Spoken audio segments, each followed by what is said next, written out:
अभी तक हम धर्मग्रंथों में ही पढ़ते ही रहे हैं कि रामायण काल और महाभारत काल में विमान होते थे।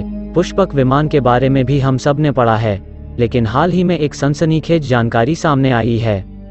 इसके मुताबिक अफगानिस्तान में एक 5000 साल पुराना विमान मिला है, जिसके बारे में कहा जा रहा है कि यह महाभारत कालीन हो सकता है। तो चलिए जानते हैं इसके बारे में। Wired.com की एक रिपोर्ट में दावा किया जा रहा है कि प्राचीन भारत के 5000 वर्ष पुराने एक विमान को हाल ही में अफगानिस्तान की एक गुफा में पाया गया है। कहा जाता है कि यह विमान एक टाइम वेल में फंसा हुआ है अथवा इसके कारण सुरक्षित बना हुआ है।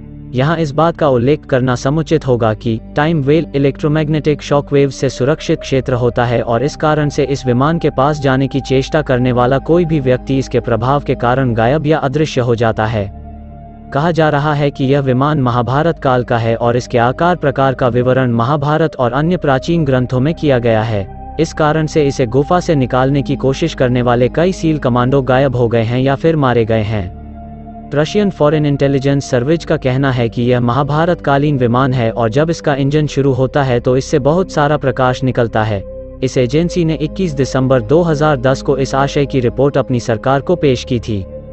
रूसी रिपोर्ट में यह भी कहा गया है कि इस विमान में 4 मजबूत पहिए लगे हुए हैं और यह प्रज्वलन हथियारों से सुसज्जित है।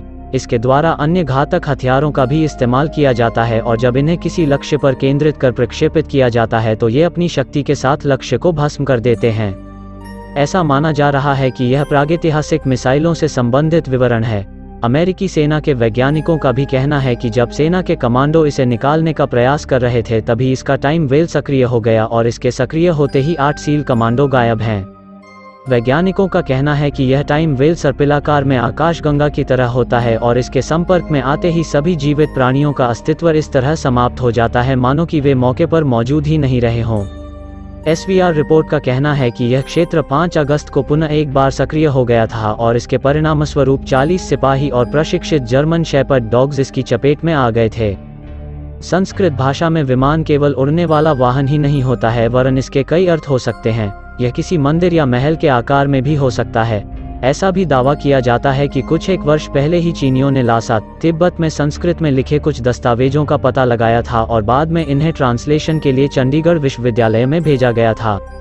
यूनिवर्सिटी की डॉक्टर रूथ रेना ने हाल ही इस बारे में जानकारी दी थी कि ये दस्तावेज ऐसे निर्देश थे जो कि अंतरतारकीय अंतरिक्ष विमानों इंटरस्टेलर स्पेसशिप्स को बनाने से संबंधित थे। अगर यह वास्तविकता के धरातल पर सही ठहरती हैं तो प्राचीन भारतीय ज्ञान विज्ञान और तकनीक के बारे में ऐसी जानकारी सामने आ सकती है जो कि आज के जमाने में कल्पनातीत भी हो सकती है।